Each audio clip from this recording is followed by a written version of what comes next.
para falar de mídias pretas, nós estamos aqui com a Silvia, que é criadora do site Mundo Negro e também idealizou o primeiro curso unicamente dedicado a criadores pretos de conteúdo no YouTube. Silvia, seja muito bem-vinda. Fala um pouquinho de você para nós. Eu que agradeço o contato, vai ser um prazer. Bom, como você falou, meu nome é Silvia Nascimento, eu sou fundadora do Mundo Negro, que foi o primeiro site, o primeiro produto online feito para negros no Brasil, isso no começo dos anos 2000. Ele é o meu site, né? Tive outros trabalhos como jornalista, mas eu acho muito importante a gente ressaltar quando a gente cria os nossos próprios negócios, que é o negócio que eu tenho mais orgulho. E há 20 anos a gente pauta a grande mídia, né, com as pautas sobre negritude. E agora, em 2020, a gente teve um grande aumento de acessos e procuras por conta de toda essa problemática que aconteceu esse ano, né? Mas são 20 anos de conteúdo exclusivo, feito de equipe 100% negra, e principalmente mostrando que falar sobre negritude não é falar só sobre racismo, né? É para falar sobre outras coisas. Então, esse é um propósito que eu mantenho firme desde o começo. Como você falou, né, a gente também fez essas parcerias, chegou um momento no início dos influenciadores que eu achei importante usar a minha plataforma que tinha um certo alcance para dar holofote para quem estava começando. Então eu procurei o YouTube e nós fizemos o primeiro curso assim, da América do Sul voltado para influenciadores negros. E eu estou falando de pessoas como a Chongane, Gabi de Oliveira, Nathalie Neri, quando elas estavam bem no comecinho, assim. E foi muito importante daí a gente ter o apoio de uma grande marca, né, de uma grande empresa, para mostrar que nossos produtores de conteúdo negro têm muita coisa para dizer, né? Então é um histórico muito voltado à produção de conteúdo e também para dar visibilidade aos talentos da comunidade negra. Muito legal. Silvia, pioneirismo, comunicação e inovação são palavras fáceis de se encontrar numa frase que tenha o seu nome, né? A partir de quais observações você tomou a iniciativa de criar um canal de comunicação online para o povo preto, numa época onde o principal meio de comunicação era a TV? E tendo também em mente, né, que o povo preto tinha bem menos acesso à internet do que tem hoje. Com certeza. Foi assim, aquele esquema de sem saber que era possível, foi lá e fez. Não foi uma coisa muito bem pensada, foi uma coisa muito no fluxo do que estava acontecendo no mundo, né? Então, a internet, agora a pessoa vou revelar a minha idade aqui, a internet surgiu no meu último ano de faculdade. Então, a gente tinha uma disciplina ligada à tecnologia, o professor falou, gente, para tudo, e está chegando no Brasil, agora é um recurso que vai mudar a maneira como que o mundo se comunica. A nossa comunicação agora vai ser global. E aí, esse trem chama a internet. E aí, a gente já começou a fazer um projetinho já semestral para a nota, que era um site que eu fiz sobre Machu Picchu, que eu tinha uma amiga minha que era de faculdade, que era peruana. E aí, quando eu me formei, a minha tese sobre a faculdade foi a revista Raça Brasil. Então, eu fiz um histórico de estudos de mídia negra. E em vez de fazer a formatura, eu fui para os Estados Unidos para aperfeiçoar meu inglês, fui fazer um intercâmbio lá. E aí você chega nas bancas de revista, que ainda eram muito cheias na época, né? Se a gente está falando de 98, 99. E aí eu fui muito impactada com o tipo de conteúdo que se produzia lá, voltado para a comunidade negra, com uma linguagem, você pega uma revista Essence, uma revista Ebony, aquelas imagens glamourosas das mulheres negras, dos homens negros, das famílias. Eu falei, gente, precisamos de um trem desse aqui no Brasil, né? E ao mesmo tempo, lá nos Estados Unidos, porque antigamente, quando começou a internet, nem todo site estrangeiro você conseguia acessar do Brasil. E aí, depois das minhas aulas de inglês, eu comecei a consumir conteúdo de sites deles lá. E falei, gente, precisamos fazer alguma coisa assim. E o custo é baixo, porque meu irmão estava estudando ciência da computação, então ele foi meu webmaster. Então, a gente conseguiu colocar alguma coisa no ar sem nenhum custo para a gente, só com o nosso capital intelectual. E deu muito certo, assim, porque a revista Raça Brasil já tinha começado um movimento de unificar a comunidade negra, né, tendo sido uma publicação histórica, e a gente trouxe essa movimentação para o online. Então foi muito legal, porque a gente tinha uma sessão chamada Cupido Virtual, por exemplo, que era só para fazer match da comunidade. Olha, a gente tinha uns fóruns de discussão e um dos fóruns era voltado a relacionamento. E saiu pelo menos uns 4 casamentos que eu sei, assim, cheguei até a ser convidada para um. Já tinha o Então, MVP do Tinder, né? o primeiro Tinder. Realmente, por esse insight das nossas conversas no grupo, da gente ver realmente que existia um movimento de pessoas negras. Não era um movimento negro, era um movimento de pessoas negras diversas, querendo interagir, querendo se encontrar. E graças à internet a gente conseguia ter amizade com pessoas da Bahia, de Minas, negros estudando na Alemanha, brasileiros, né, estudando fora. Então a gente formou uma rede global muito interessante, assim. Então, mas foi tudo indo muito de maneira muito orgânica, sabe? Aprendendo e fazendo ao mesmo tempo.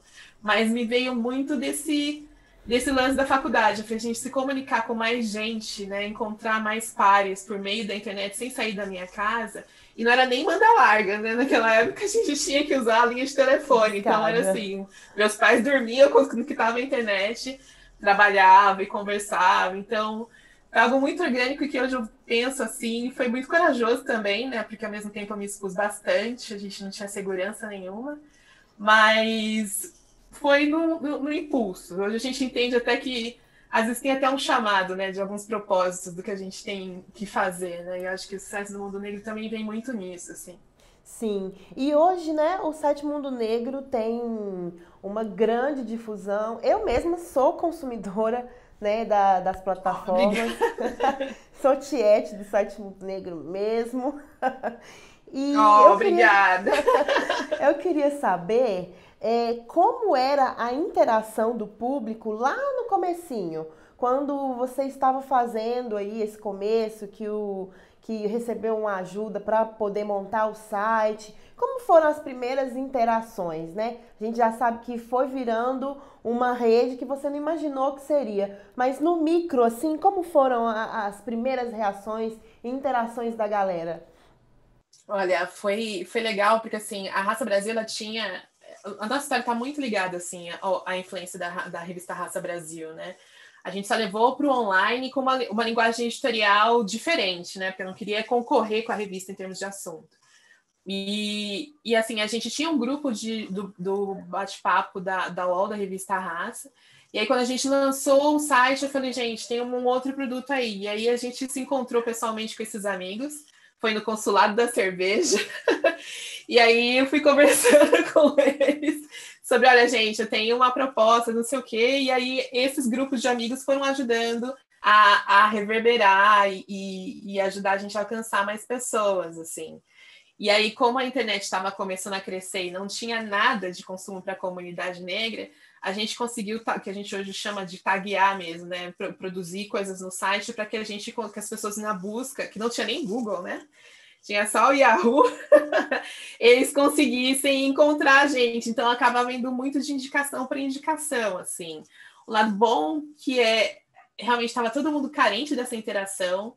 Então, as pessoas que surgiam, elas surgiam querendo contribuir, querendo ajudar, trazendo contribuições de texto. A gente tinha uma parte que era um fórum de discussão, assim, e pegava fogo naqueles temas de sempre, né? A relação interracial, é preto ou negros, aí a gente está Os fazendo mesmos de sempre. bastante.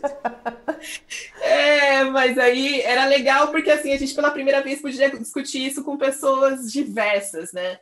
De todo o Brasil. E a percepção racial do paulistano é diferente do pessoal da Bahia, que é diferente do cara de Minas, que é muito diferente do pessoal do Sul. Então isso foi legal. O lado ruim é que a gente também estava muito vulnerável a ataques de pessoas que já tinham expertise maior do que a gente, né? Mas sobrevivemos. E como que foi, à medida que as redes sociais foram surgindo e evoluindo e fundamentando o seu espaço, né, no nosso meio, como que foi a migração, a adaptação desse meio onde era só plataforma online para os formatos de redes sociais? Então, essa migração, ela tem uma interferência um pouco da minha vida pessoal. Eu sou mãe de 3 meninas e foram uma gestações, né, muito próximas das outras, assim. E aí eu conseguia manter o site mais ou menos, mas eu ainda estava olhando com pouca, assim, só observando o que seriam as redes sociais, porque a gente vinha do Orkut, né? E mesmo no Orkut eu entrei às 45 do segundo. A gente tinha um pouco de aversão a alguns tipos de discursos que tinham nas redes sociais. Mas depois que eu consegui estabilizar minha vida pessoal e fui retomar, o que me deixou muito impressionada é como eu consegui alcançar, assim, 10 vezes mais pessoas do que eu consigo hoje, né? Então, pra você ter uma ideia, eu baixei meu Analytics ontem do Facebook. Organicamente, nesse último mês, a gente alcançou 6 milhões de pessoas, sem colocar R$ 1 na plataforma. 6 milhões de pessoas e 2 milhões no Instagram, de maneira orgânica, né?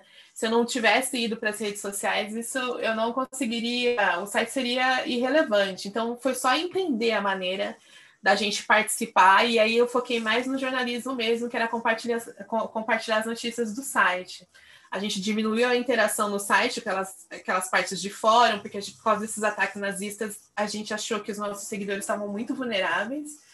E aí a gente resolveu até ter um esquema de segurança tirar essa parte. E a gente levou o diálogo para as redes sociais, porque lá você tem uma plataforma por trás que te dá todas as ferramentas de segurança, né? Então, o que a gente discutia dentro do site foram para as redes sociais. Primeiro Facebook, depois Instagram e depois Twitter. A gente está presente nas 3. Muito legal. E a sua influência como jornalista preta com um negócio de sucesso na área facilitou a criação do YouTube Black, né? E ao criar esse projeto, qual que foi a principal carência que você observou no nicho de novos influenciadores pretos? Realmente, é engraçado que eu fiz essa iniciativa, mas eu mesmo sou muito devagar com o meu canal de YouTube.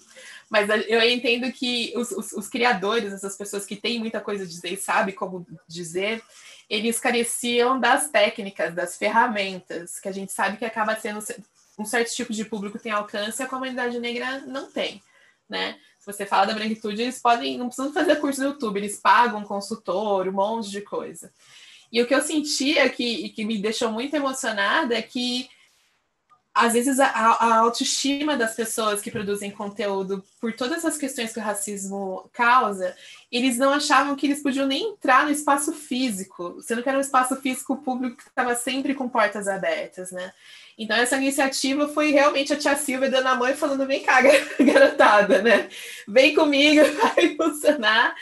E aí, essa parceria da gente foi tão linda com o YouTube que o YouTube fez um curso especial e todos os cases que eles estavam mostrando de como fazer conteúdo legal eram cases de pessoas negras, sabe?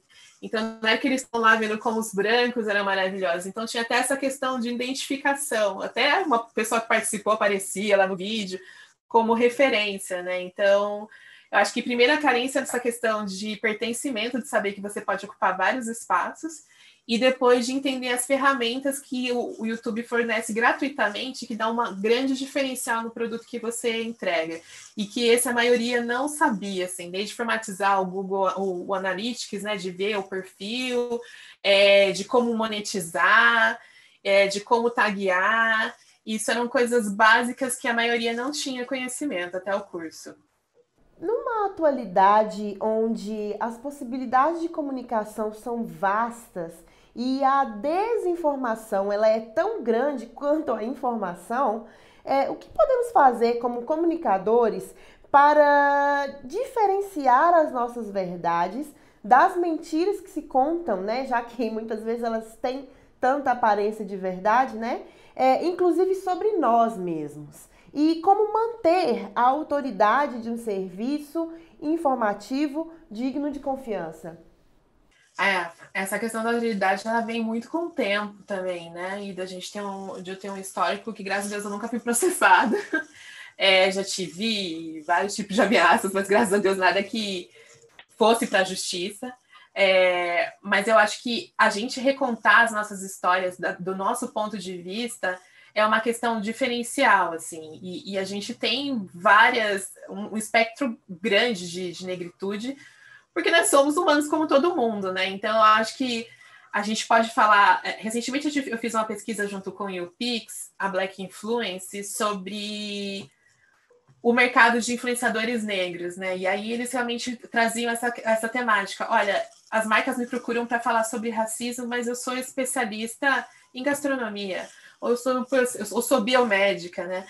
A gente precisa entender essa variedade do discurso que a comunidade tem, que a gente tem pessoas com autoridade para falar sobre qualquer tipo de assunto, o Mundo Negro e outras mídias a gente dá essa voz das fontes negras, mas eu acho que precisa um movimento que venha lá de cima, de grandes empresas realmente ver a nossa pluralidade, né? Que ser negro não é sinônimo de racismo, assim. Então, eu sinto muita carência, assim, quando eu vejo um rosto negro nos grandes portais, está sempre falando sobre racismo, algum tipo de problemática, né?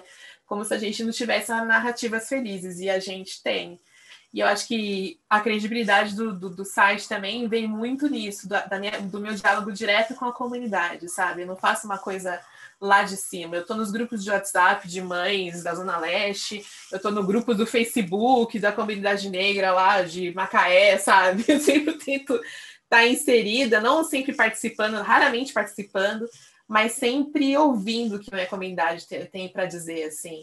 E desse negócio de garimpar e dessa conversa direta, nossa, eu já dei vários furos e já viralizei muitos textos, porque é uma coisa diferente, né? Você falar, por exemplo, que na semana passada a gente entrevistou uma mulher trans do Recife, que entrou em mestrado em engenharia nuclear. Uau! Né? Então, se você não tá. Formidável. Se você não tá de olho, se você não tá de olho, se você não tá escutando, ou se você tá escutando só quem realmente tá nas grandes empresas, os grandes influenciadores, mas você foge da base, você não tá sendo autêntico. Então, acho que muito dessa minha credibilidade vem de eu conversar assim, sabe, desde com o Djamila ou Maíra Azevedo, a tia que abriu um negócio aqui na esquina, mas uma coisa super genial e criativa, né?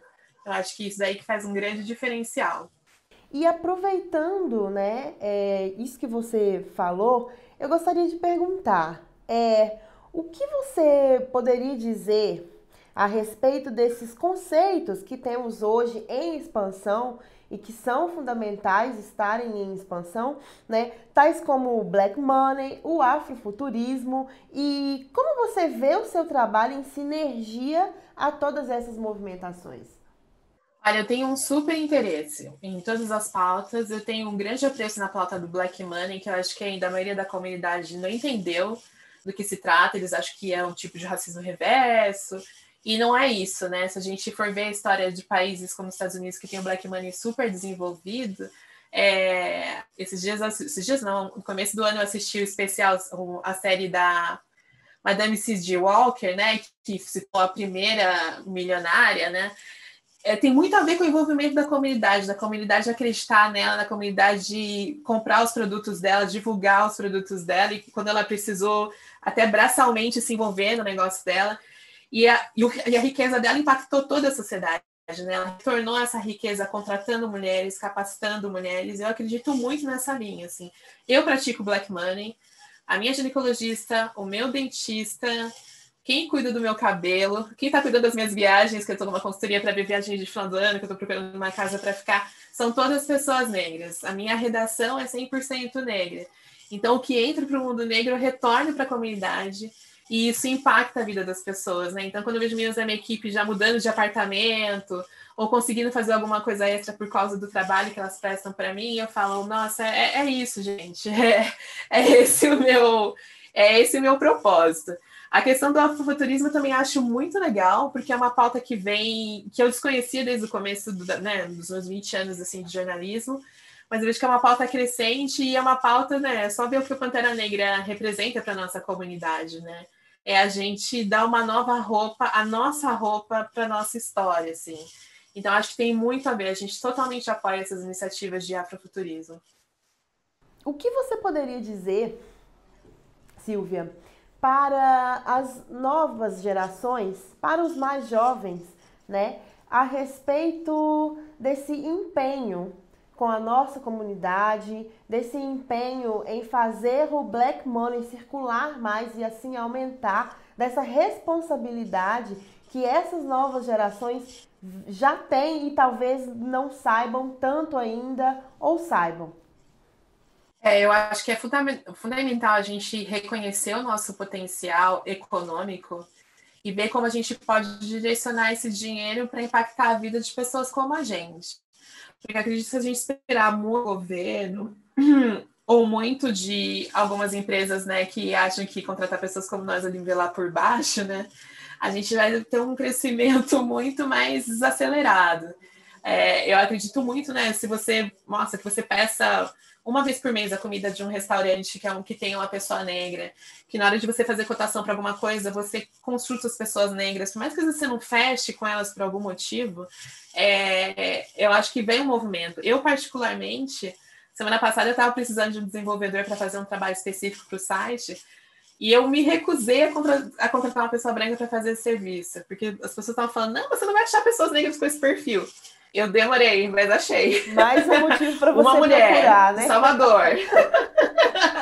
Elas existem, a gente só precisa facilitar essas redes para que a gente não tenha tanta dificuldade. Eu fiquei 3 dias para fechar uma proposta para uma marca parceira.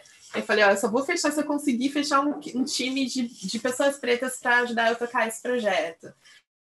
Demorou, eu comprometi minha proposta, mas eu consegui fechar, porque isso faz parte do meu propósito. Então, acho que treinar os olhos, né? Tem dentistas, tem psicólogos negros, tem médicos negros hoje em dia, então é só a gente tentar deixar essa rede mais popular e facilitar os acessos.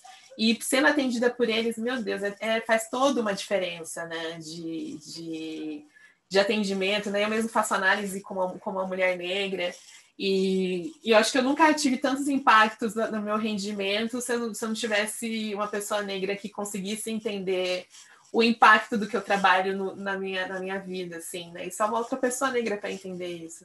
Então, acho que a gente precisa desmistificar que não é racismo reverso, é um movimento que ajuda as pessoas negras a crescerem, e tão importante quanto ocupar espaços é apoiar as iniciativas dos nossos pares, assim.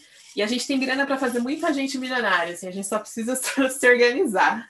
Sim, deixar essa rede mais popular depende de nós mesmos, né? A partir do momento que Sim. nós mesmos buscamos mais saber e a partir do momento que sabemos mais, compartilhamos mais e consumimos mais de nós mesmos. Nós existimos, nós somos profissionais qualificadíssimos nas mais diversas áreas, nós temos uma pluralidade que é vasta e ao mesmo tempo profunda, né? E isso tudo faz com que o Black Money não seja, sei lá, um